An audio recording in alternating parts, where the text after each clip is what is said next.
الرحيم. الحمد لله رب العالمين، والصلاة والسلام على سيد الأنبياء والمرسلين وخاتم النبيين سيدنا محمد وآله وصحبه أجمعين، ومن تبعهم بإحسان ودعا بدعوتهم إلى يوم الدين. أما بعد، قال الله سبحانه وتعالى في القرآن المجيد والفرقان الحميد: أعوذ بالله من الشيطان الرجيم، بسم الله الرحمن الرحيم. هو الذي أرسل رسوله بالهدى ودين الحق ليظهره على الدين كله وكفى بالله شهيدا.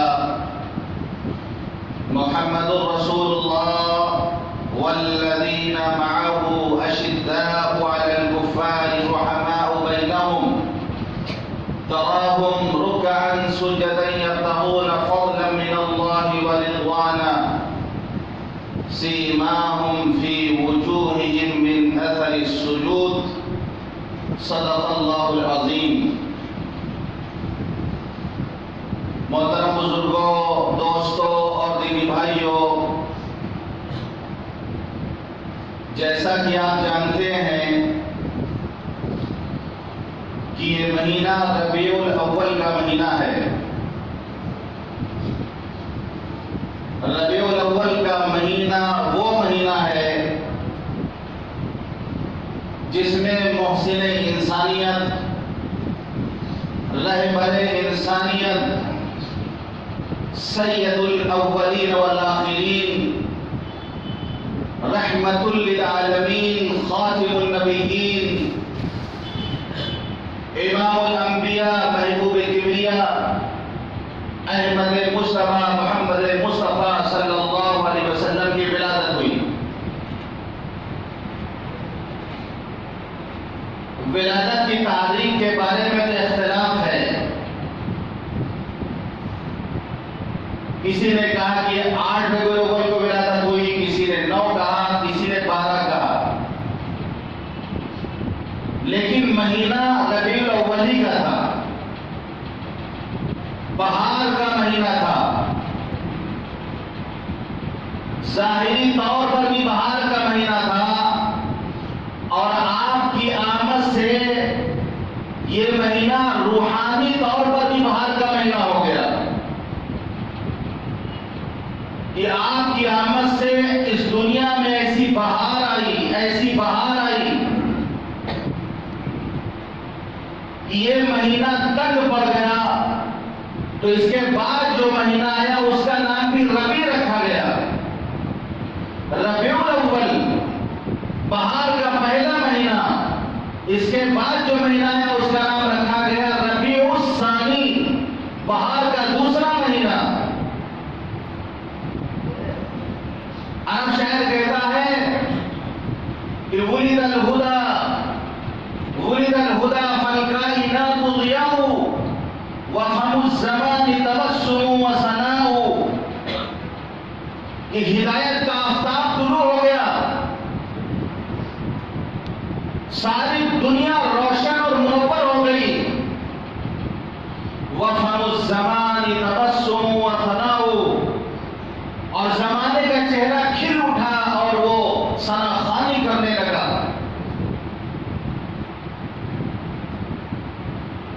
آپ کی آمد سے پہلے اس دنیا کا نقشہ ایسا تھا. آپ تاریخ اٹھا کے دیکھیں، 6ٹی صدی مسیحی، 6ٹی صدی مسیحی تاریخ میں آپ کو ملے گا کہ دنیا کا سب سے بدترین دور تھا. وہ دنیا کی عمر جتنی بھی بتائی جاتی ہو، لیکن یہ دنیا، یہ انسانیت بہت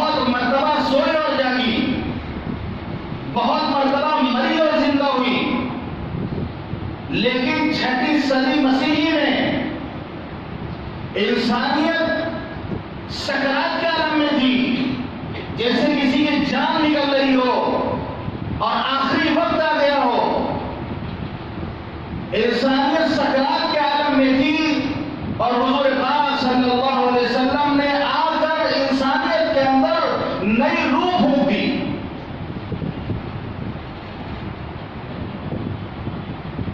اس وقت پوری انسانیت ایک ایسی سواری پر سوار تھی۔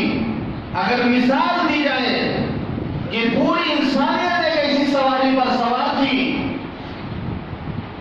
کہ جس سواری کے چلانے والے جو ڈرائیور تھے وہ میٹھی نیند سو رہے تھے، اور سواری پر جو سوار تھے وہ جوا کھیلنے میں، شراب پینے میں، ناچ گانے میں لگے ہوئے تھے۔ کسی کو اس بات کی فکر نہیں تھی کہ انسانیت کی گاڑی کہاں جا رہی ہے، کس ڈھلان کی طرف جا رہی اور کس گڈھے میں جا کے گرے گی اور پوری انسانیت کا کیا حال ہوگا، کسی کو اس کی فکر نہیں تھی۔ ہر آدمی اپنی زندگی میں مست و مگن تھا۔ جو بادشاہ تھے، جو سلاطین تھے، جو عمرا تھے، وہ اپنے محلوں میں داتے عیش دے رہے تھے۔ باقی جو انسان تھے وہ غلامی کر رہے تھے۔ غلامی کا چولوں کی گردن میں سے ڈال دیا گیا تھا، جیسے کہ گولو کا بیت ہوتا ہے کہ اس کے آنکھوں میں پٹی باندھ دی جاتی ہے اور وہ گول گول گھوما کرتا ہے۔ پوری دنیا میں انسانیت کی فکر کرنے والا، دنیا کے بارے میں فکر کرنے والا کوئی نہیں تھا۔ پوری دنیا خالی تھی۔ اگر کچھ لوگ تنہا طور پر عبادت کرنے والے تھے تو غاروں میں جا کے عبادت کر رہے تھے۔ ان کی مثال بھی ایسی تھی جیسے برسات کے موسم میں کہیں جگنو چمک جائے۔ برسات کے موسم میں 2-4 جگنو کہیں چمک جانے سے کوئی فائدہ نہیں ہوتا۔ ان کی مثال ایسی تھی۔ یہ دنیا جنگل بن چکی تھی، جہاں جنگل کا قانون چل رہا تھا، جہاں پر ایک انسان دوسرے انسان کو جانوروں کی طرح قتل کر دیتا تھا، جہاں پر جس کی لاٹھی اس کی بھینس، مائٹ از رائٹ، غلط اور انصاف کا قانون چل رہا تھا۔ یہ دنیا ایک نیلام کی منڈی بنی ہوئی تھی۔ کیا مالدار، کیا غریب، کیا بادشاہ، کیا فقیر، ہر ایک کوڑیوں کے دام بک رہا تھا۔ کمزور طبقہ ظلم کی چکی میں پیسا جا رہا تھا۔ آپ کے ملک ہندوستان میں اس زمانے میں 6ٹھی صدی مسیح کی تاریخ پر آپ ہندوستان کی، اس وقت آپ کا ملک ہندوستان بہت پیچھے جا چکا تھا۔ اگر معبودوں کی تعداد دیکھی جائے تو زمانے میں معبودوں کی تعداد 33 کروڑ پہنچ چکی تھی کہ انسان ایک پیدا کرنے والے کو چھوڑ کر، ایک پالنہار کو چھوڑ کر 33 کروڑ دیوتاؤں اور 33 کروڑ معبودوں کو پوجنے والا بن گیا تھا۔ عصبیت، اونچ نیچ، ایک انسان دوسرے انسان کو جانور سے زیادہ بدتر سمجھتا تھا، صرف ذات پات کی بنیاد پر کہ جو اونچی ذات کا ہے وہ تو بادشاہ ہے، اور جو نیچے ذات کے لوگ ہیں ان کا کام ہے کہ ان کی غلامی کریں، ان کی خدمت کریں، کمائے، محنت کریں اور پیسے لا کے ان کے قدموں پہ ڈال دیں۔ نیچے ذات والے کا حق نہیں بنتا تھا کہ وہ ان کے حساب سے جو ان کی مذہبی کتاب تھی کہ اس کا کوئی اشلوک بھی ان کے کام میں پڑ سکے۔ نیچی ذات کا اگر کوئی اشلوک اگر اس کے کام میں پڑ جائے تو یہ حکم تھا کہ کانچ اور شیشہ کو گلا کو سکان میں ڈال دیا جائے۔ اگر کوئی نیچے ذات کا آدمی ظلم برداشت کرتے کرتے اگر اونچی ذات والے پر ہاتھ اٹھاتے تو اس کا ہاتھ کاٹ دیا جائے۔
کہ بہو کے سامنے، سسر کے سامنے کھڑی رہتی تھی، چارپائی پر نہیں بیٹھتی تھی، اس کا گھونگھٹ لٹکتا تھا نیچے تک، سسر اپنی بہو کو نہیں دیکھ پاتا تھا۔ کہاں گئی وہ بھارت کی ناری؟ آج یہ لڑکیاں ماں تو مشرقی لباس پہنتی ہے لیکن بیٹیاں مغربی لباس پہن رہی، بیٹیاں جینے کی شکل میں آ گئی۔ یہاں ہندوستان میں ہو رہا، مشرقی عورت کو ہو گئی، بھارت ناری کو ہو گئی، تو فیض دیا گیا آزادی کا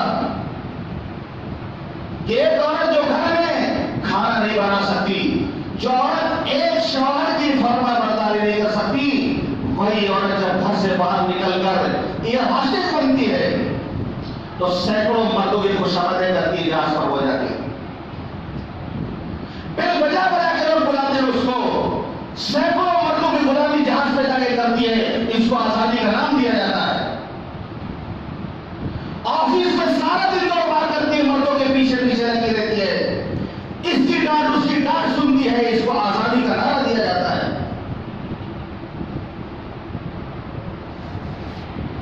اس وقت بھی عورتوں کی جو عزت تھی، کیا عزت تھی؟ عورت کو ایک جانور کا درجہ دیا جاتا تھا، یہاں تک کہ اگر کسی کا پتی مر جاتا تھا تو اس کو جینے کا کوئی حق نہیں ہوتا تھا، اگر وہ زینا بھی چاہتی تو جانور سے بدتر اس کی زندگی ہو جاتی تھی، تو بہت سی عورتیں ستی ہو جاتی تھی اپنے پتی کے ساتھ کہ ایسی زندگی جینے سے اچھا ہے کہ ستی ہو جائے، پتی کی چتا کے ساتھ ستی ہو جانا پسند کرتی تھی عورتیں، اور جو نہیں ہوتی تھی ان کا بائیکاٹ کر دیا جاتا تھا، جانوروں جیسا سلوک کیا جاتا تھا، وہ سب کی نوکرانی بن کے ہوتی تھی، وہ سب کی خدمت کرنے والی ہوتی تھی، نہ اس کو صحیح ٹائم پہ کھانا ملتا تھا، نہ اس کو صحیح طور پہ رہنے کی آزادی حاصل تھی، نہ ہی وہ دوسری شادی کر سکتی تھی۔ کیا ایران، کیا روم، کیا مصر، پوری دنیا کے حالات آپ دیکھیں گے، یہودیت دیکھیں، مسیحیت دیکھیں، اس وقت جو مذاہب تھے سب قسم کرسی کے عالم میں تھے، آخری سانسیں لے رہے تھے۔ خود جزیرت العرب جہاں آپ کی بعثت ہوئی، جہاں تشریف لائے، ان کا یہ حال تھا کہ وہ کعبہ جس کو ایک خدا کی عبادت کے لیے حضرت ابراہیم علیہ السلام نے بنایا تھا، اس کعبے کے اندر 360 بت رکھ کر پوجے جاتے تھے، ہر گھر کا الگ معبود تھا۔ جب وہ سفر میں نکلتے تو اپنے خدا کو اپنے ساتھ لے کے چلتے، خوبصورت پتھر راستے میں مل جاتا تو پرانا والا پتھر پھینک کر نئے والے کو لے لیتے، اس سے بڑا خوبصورت پتھر مل گیا اس کو لے لیتے۔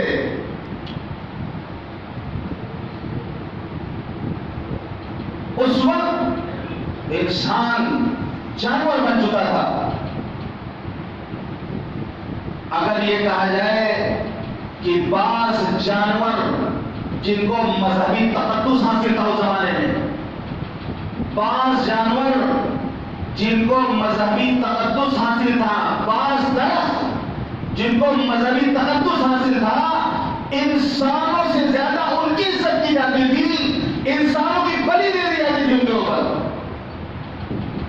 ان کے سامنے انسانوں میں کوئی حیثیت نہیں تھی۔ ایسے حالات تھے، ساری دنیا سسک رہی تھی، بلک رہی تھی، تڑپ رہی تھی۔ اس جزیرت العرب میں جوا عام تھا، شراب عام تھی، کافروں کو لوٹ دیا کرتے تھے، جوئے میں بیوی تک کو ہار جاتے تھے،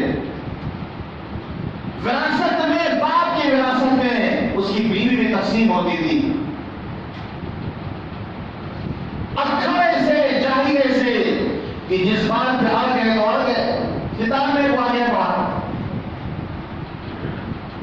اوکاس کے بازار میں ایک عرب بیٹھ گیا، جنگ شروع ہوا، دو قبیلوں کی جنگ، 40 سال تک جنگ چلتی تھی کہ مرغی کے بچے کو مار دیا جاتا تو 40 سال تک جنگ چلا کرتی تھی. نسلوں کو وصیت کر کے جاتے تھے کہ جنگ جاری رکھنا پڑتا تم کو لینا ہے سامنے والے سے. اس سے پہلے اس کے جانور نے اگر پانی پی لیا تو جنگ, اس سے پہلے اس کے جانور آگے بڑھ گیا تو جنگ.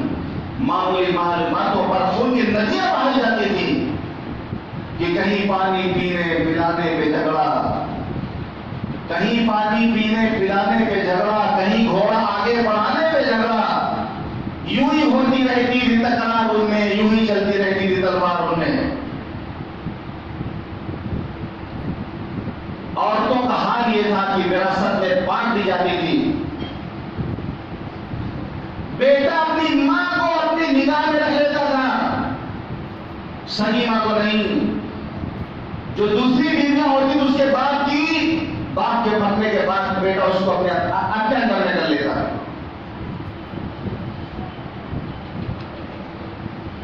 ایسی حالت تھی عرب کی. بیٹیوں کے بارے میں تو آپ سنتے رہتے ہیں کہ بیٹیوں کو زندہ کر دیا کرتے تھے وہ لوگ. بیٹی اگر ان یہاں پیدا ہوتی تھی تو وہ بے عزتی سمجھتے تھے کہ ہمارا کوئی داماد بنے, کیونکہ ظاہر سی بات ہے جب داماد جو بنتا ہے تو اس کا نخرہ بھی دیکھنا پڑتا ہے, اور داماد کو سسرال میں نخرے بھی بہت دکھاتے ہیں. ابھی بھی واقعات آتے ہیں, بارات بیٹھی ہوئی ہے, لڑکا نکاح نہیں قبول کر رہا, بیٹھے ہوئے نکاح نہیں قبول کر رہا, ڈیمانڈ ہے اس کو گاڑی چاہیے. جب تک جو ہے گاڑی نہیں دیں گے لڑکی والے تب تک ہاں نہیں کہے گئے. روزانہ ایسے واقعات ہوتے ہیں. تو ہم کہتے تھے جھنجھٹ سے چھٹی ملے, لڑکی نہ رہے پاس اور نہ بجے بانسری, لڑکیوں کو زندہ کر دیا کرتے تھے وہ. یہاں تک کہ سیرت کی کتابوں میں ایسے واقعات ملتے ہیں کہ کبھی ایسا ہوتا تھا کہ آدمی سفر میں چلا گیا اور سالوں کے بعد سفر سے واپس آ گیا, بیٹی بڑی ہو گئی, پیدا ہونے کے وقت اگر زندہ درگور نہیں کر سکا, بڑی ہونے کے بعد اس کو زبردستی پکڑ کر اور گڈھا کھود کر اس کے اپنے ہاتھوں سے دفن کر کے آتا تھا. کہ اس وقت بچی بولتی تھی اپنے ابا کو, چلاتی رہتی تھی, بولتی رہتی تھی, اس کے باوجود باپ کو ترس نہیں آتا تھا. صحابہ کرام نے اسلام لانے کے بعد حضور پاک صلی اللہ علیہ وسلم کے سامنے اپنے واقعات بیان کیے تو اللہ کے رسول ہم نے ایسے کیے سمجھ لے جائیں گے. ساری دنیا تڑپتی تھی, بے چین تھی, آپ آئے تو دنیا سکون پا گئی.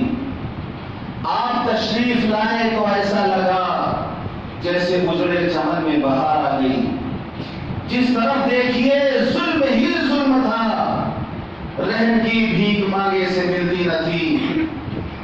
جس طرف دیکھیے ظلم ہی ظلم تھا, رحم کی بھیک مانگے سے ملتی نہ تھی.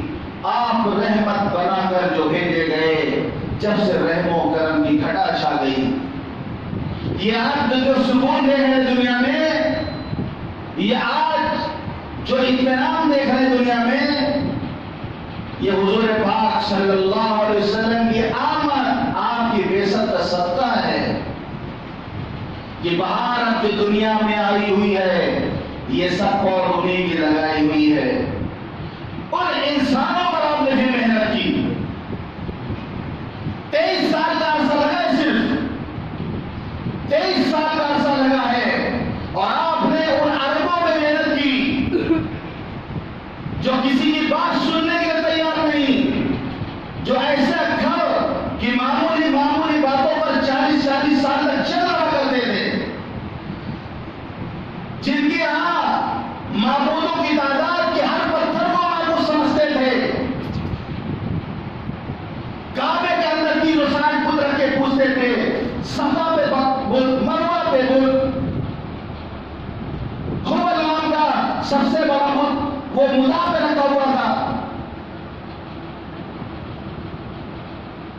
لیکن آپ نے محنت کی ان پر, اتنی محنت کی, 23 سال کا عرصہ لگا ہے, اتنی محنت کی ہے, اور ایسی وحدانیت ان کو گھول کر پلائی ہے, ایسی وحدانیت ان کو گھول کر پلائی ہے کہ قسم خدا کی پھر ایسی نفرت اس پتھر اور بت کی طرف سے ایسی نفرت ان کے اندر پیدا ہوئی کہ ان کو لگا کہ نہیں یہ بے جان پتھر ہے، یہ کچھ نہیں کر سکتے. کہ دنیا کا سب سے متبرک پتھر ہے حجر اسود، جنت سے آیا وہ پتھر ہے حجر اسود جو کعبہ کی دیوار میں لگا ہوا ہے. پھر حضرت عمر اس پتھر کو دیکھ کے کہہ رہے ہیں انک حجر لا تضر ولا تنفع، میں جانتا ہوں کہ تو ایک پتھر ہے، نہ تو نفع پہنچا سکتا ہے نہ نقصان پہنچا سکتا ہے. اگر میں اپنے محبوب جناب محمد عربی صلی اللہ علیہ وسلم کو تجھے بوسہ لیتے ہوئے نہ دیکھتا تو میں تجھے کبھی بھی نہیں چومتا. کیسی وحدانیت پیدائی تھی میرا آنکھوں کے ذہن و دماغ میں کہ حجر اسود کو دیکھ کر، حجر اسود کو دیکھ کر کہ یہ جملہ ان کی زبان سے ادا ہوتا ہے. وَمَا كَانَ الصَّلَاةُ مِنَ الْبَيْتِ إِلَّا مُكْرًا وَتَصْدِيًا، ان کی نماز، ان کی عبادت بیت اللہ کے پاس تالی پیٹا، تالی پیتے تھے، شور کرتے تھے، اشعار پڑھتے تھے، گاتے تھے، یہ ان کی عبادت تھی. لیکن آپ نے ان پر جب محنت کی، جب آپ نے ان پر محنت کی کہ ان کی حالت یہ تھی کہ وَإِذَا قِيلَ لَهُمُ ارْكَعُوا لَا يَرْكَعُونَ، جب ان سے کہا جاتا رکوع کرو تو رکوع نہیں کرتے تھے. لیکن آپ نے جب محنت کی تو پھر قرآن کہتا ہے تَرَاهُمْ رُكَّعًا سُجَّدًا يَبْتَغُونَ فَضْلًا مِنَ اللَّهِ وَرِضْوَانًا. محمد رسول اللہ والذین معه أشداء علی الکفار رحماء بینہم تراہم رکعا سجدا. تم ان کو دیکھو گے رکوع کرتے ہوئے، سجدہ کرتے ہوئے. پھر ایسا رکوع کیا انہوں نے، ایسا سجدہ کیا انہوں نے کہ پرندے کے سر پہ بیٹھ جاتے تھے کہ پلر سمجھ کر، کھمبا سمجھ کر کہ انسان نہیں کوئی کھمبا کھڑا ہوا ہے. حرکت نہیں ہوتی تھی اللہ کے سامنے، تیر لگ جاتا تھا پتہ نہیں چلتا تھا نماز میں ہوتے تھے. تو ایسا اخلاص ان میں پیدا ہوا، ایسا خضوع اور خضوع کے اندر پیدا ہوا. وہ اونٹوں کے چلانے والے جو کھجور کھا کر زندگی گزارتے تھے، جنہوں نے تہذیب نہیں دیکھا تھا، کہ جنہوں نے کافور جب پہلی بار دیکھا تو نمک سمجھ کر اس کو کھانے میں ملا دیا. جب یہ رومالی روٹی ان کے سامنے پہلی بار گئی تو اس کو رومال سمجھ کر انہوں نے ہاتھ پوچھا اس میں. لیکن حضور پاک صلی اللہ علیہ وسلم نے جب ان پر محنت کی تو ایسی ترقی پہ پہنچے، ایسی ترقی پہ پہنچے کہ تہذیب کی شمع روشن کی اونٹوں کے چرانے والوں نے، تہذیب کی شمع روشن کی اونٹوں کے چرانے والوں نے. کانٹوں کو گلوں کی قیمت دی، ذروں کے مقدر چمکائے. کہ عمر فاروق جو جاہلیت میں جانور چرانے کے لیے جاتے تھے تو جانور بھی نہیں چرا پاتے تھے، جب واپس شام کو آتے تو مار پڑتی تھی. ان کے باپ خطاب ان کو ڈانٹتے اور مارتے تھے کہ عمر تو کیا کر سکتا ہے بڑے ہو کر، تجھے تو جانور چرانا بھی نہیں آتا. وہی عمر ہے، خلیفۃ المسلمین بنے ہیں، حکمرانی کر کے دکھایا ہے. ایران ان کے خلافت کے زمانے میں فتح ہوتا ہے، ایک بڑا حصہ فتح ہوتا ہے، اور مدینے میں بیٹھ کر وہاں سے جو ہے فوج کو تعلیم دیتے ہیں، وہاں سے فوج کو تربیت دیتے ہیں، وہاں سے حکم صادر کرتے ہیں. وہ عمر جسے صحیح سے وہ چلانا نہیں آتا تھا. آج حالت یہ ہے کہ ایسے ایسے قانون حضرت عمر نے بنائے ہیں کہ آج دنیا کے بڑے بڑے عقل مند تنگ ہیں کہ حضرت عمر نے کیسے ان قانون کو بنایا ہے. سیرت پڑھیں آپ حضرت عمر کی، دیکھیں کہ حضرت عمر نے اپنے خلافت کے زمانے میں کتنی ترقی کی تھی دنیا اور انسانیت کو. یتیموں کا مال کھا جانے والے، یتیموں کا مال نہ کھا جاتے تھے. ترس نہیں آتا تھا غریبوں پر، ترس نہیں آتا تھا یتیموں کا مال کھانے والے.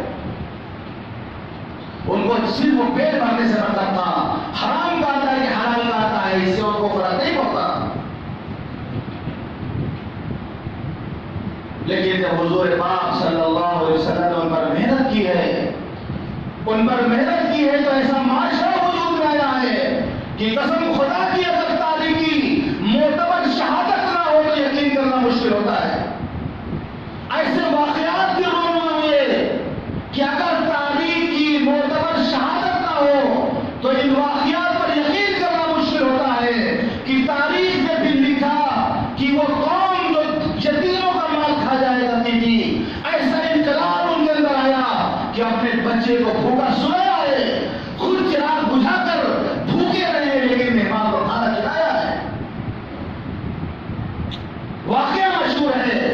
کہ حضور پاک صلی اللہ علیہ وسلم کے پاس مہمان آئے، گھر میں پتہ چلا کھانے کا کوئی سامان نہیں ہے۔ ایک صحابی حضرت تک نے کہا اللہ کے رسول ہم ان کی آج مہمانی کرتے ہیں، گھر لے کے گئے، بیوی سے پوچھا مہمان ہے، حضور پاک صلی اللہ علیہ وسلم کا مہمان ہے، گھر میں کھانے کے لیے کوئی چیز ہو تو لاؤ۔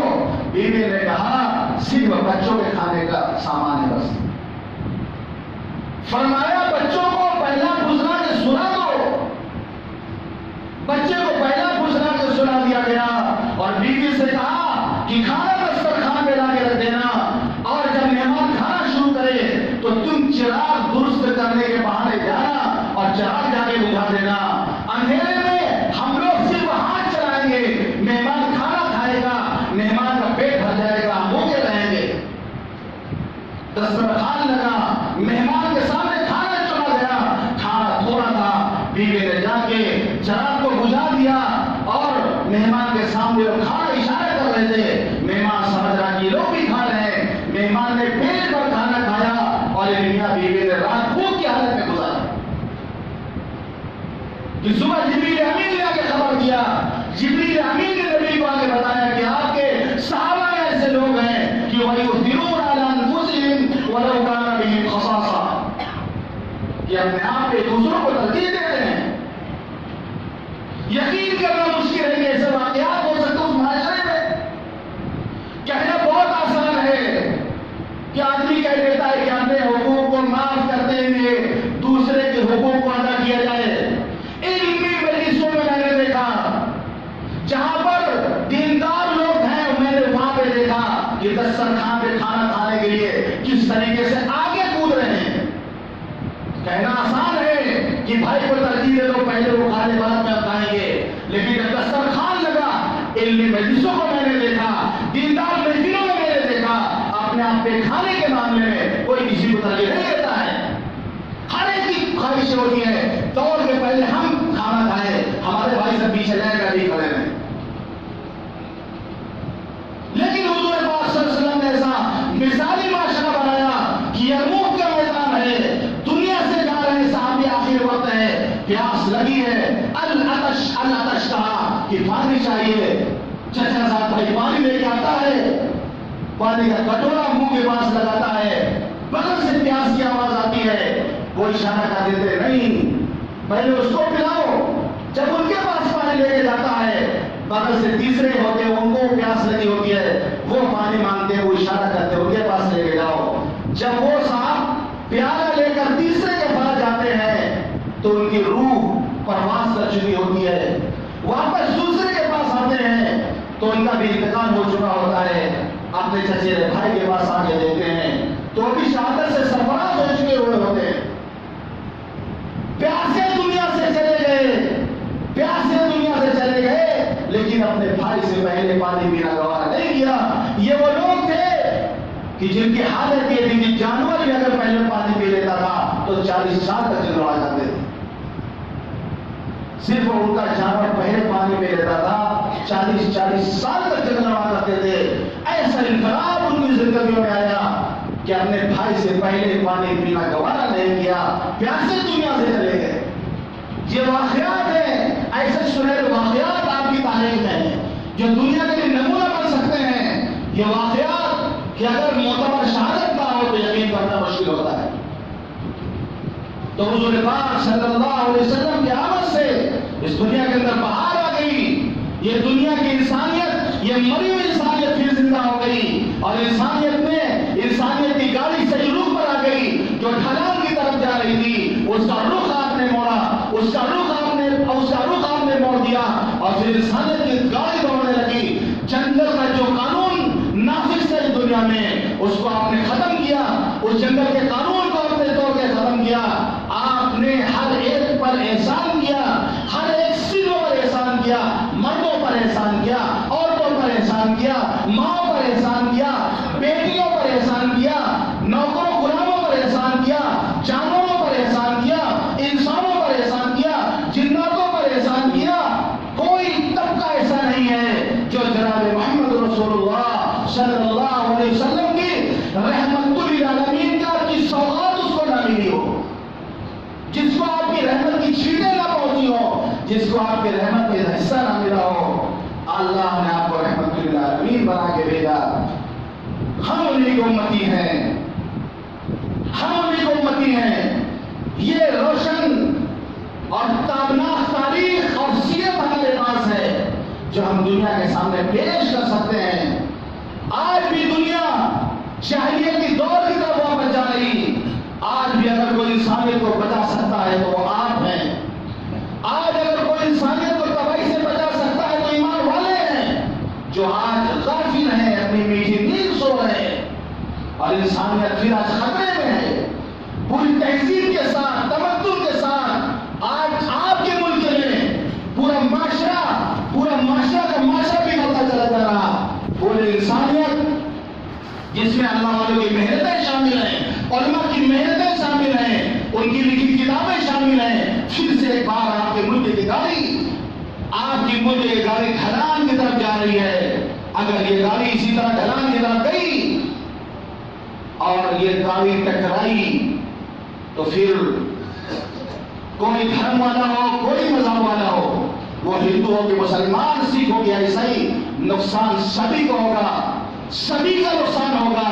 اس لیے گاڑی ڈھلان میں گرنے سے پہلے اس ملک کے رہنے والوں کی ذمہ داری ہے یہ کہ وہ ہوش ناخون لیں، جو ڈرائیور ہے ان کے ہاتھ کو جا کے پکڑیں کہ تم اس گاڑی کے رخ کو کہاں لے کے جا رہے ہو، تم گاڑی کا رخ کس طرف لے کے جا رہے ہو، اس کو صحیح رخ کی طرف لاؤ۔ اگر انہوں نے ہاتھ نہ تھاما تو یقیناً پھر ملک کی بربادی ہے اور سب کا پھر نقصان ہوگا۔ صرف مسلمانوں کا نقصان نہیں ہوگا، صرف ہندوؤں کا نقصان نہیں ہوگا، صرف کسی خاص طبقے کا نقصان نہیں ہوگا، ملک تباہ ہوگا تو سب کا نقصان ہوگا، سب کا نقصان ہوگا۔ تو آپ کے پاس یہ پیغام ہے، ربیع الاول کا یہ مہینہ ہے، اس مہینے میں آپ یہ نیت کریں کہ انشاءاللہ ہم حضور پاک صلی اللہ علیہ وسلم کی سیرت کو مکمل پڑھیں گے اس مہینے میں۔ نہیں پتا ہمیں نبی کی سیرت، کم از کم ربیع الاول کے مہینے میں ہر امتی اس بات کی کوشش کرے کہ حضور پاک صلی اللہ علیہ وسلم کی سیرت کا مطالعہ کریں گے۔ اردو میں کتابیں ہیں، چھوٹی چھوٹی کتابیں ہیں، دارالرشاد چلے جایا، ٹولہ چلے جایا، کتابیں سیرت کی ملیں گی، ہندی میں ملیں گی، انگریزی میں ملیں گی، اردو میں ملیں گی، بنگلہ میں ملیں گی۔ آپ سیرت کا مطالعہ کریں۔ سب سے پہلی بات تو آپ کم از کم سیرت کا مطالعہ کریں، اپنی نئی نسل کو سیرت سے آگاہ کرائیں، سیرت کے بارے میں بتائیں، ورنہ آپ کے محلے میں یہ جو طبقہ سڑکوں پہ گھوم رہا، ان کو پکڑ کر کے آپ پوچھ لیں گے تو ان کو کلمہ نہیں آتا۔ مسلمان گھر میں رہتے ہیں، یہ جو محلے کی گلیوں میں لڑکے گھوم رہے ہیں، آدمی گھوم رہے ہیں، انہیں کلمہ نہیں آتا۔ اسی مسجد کے گیٹ کے باہر میں ایک لڑکے کو بلا کے پوچھا، ہم نے کہا کہ بیٹا بتاؤ کہ ہمارے نبی کا کیا نام تھا؟ اس نے کہا ہم کو پتا ہے۔ ہم نے کہا کیا نام تھا بتاؤ؟ اس نے کہا اللہ تعالیٰ۔ اس نے کہا اللہ تعالیٰ۔ یہ حالت ہے آج۔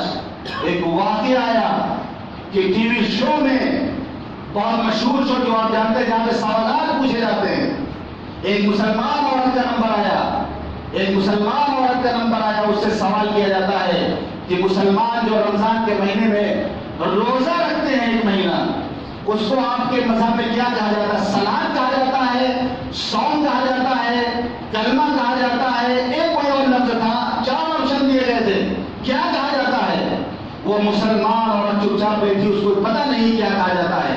ہیلپ لائن دیا، اس نے فون ملایا کسی کو کہ کیا کہا جاتا ہے، سامنے والا مسلمان بھی نہیں بتا سکا۔ پھر 2 آپشن ہٹا دیے گئے، 2 سوال 2 رہ گئے، 2 صوم اور صلاۃ، پھر بھی نہیں بتا سکی وہ۔ پبلک سے ووٹ لیا اس نے، پبلک نے ووٹ دیا، 75% پبلک نے کہا کہ صوم کہا جاتا ہے۔ تب اس نے جواب صحیح دیا کہ صوم کہا جاتا ہے۔ اس کے بعد ایک فلم کا ویڈیو دکھائے اسی عورت کو، علیمہ خاتون نام تھا اس عورت کا، ایک جو ہے ویڈیو دکھائی گئی فلم کی، اور سوال کیا گیا اس ویڈیو کو دیکھ کے آپ بتائیں کہ کس فلم کا سین ہے۔ دیکھنے کے بعد فوراً اس نے کہا یہ فلاں فلم کی سین ہے۔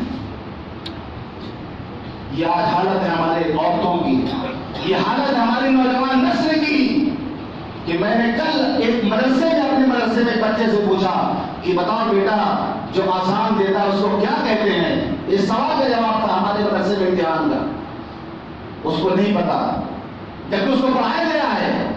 میں نے پوچھا جو آسان دیتا ہے اس کو کیا کہتے ہیں تو نہیں بتا سکا۔ ہم نے کہا وراٹ کوہلی انڈین ٹیم میں کھیلتا ہے کہ پاکستان ٹیم میں کھیلتا ہے؟ اس نے فوراً کہا کہ انڈین ٹیم میں کھیلتا ہے۔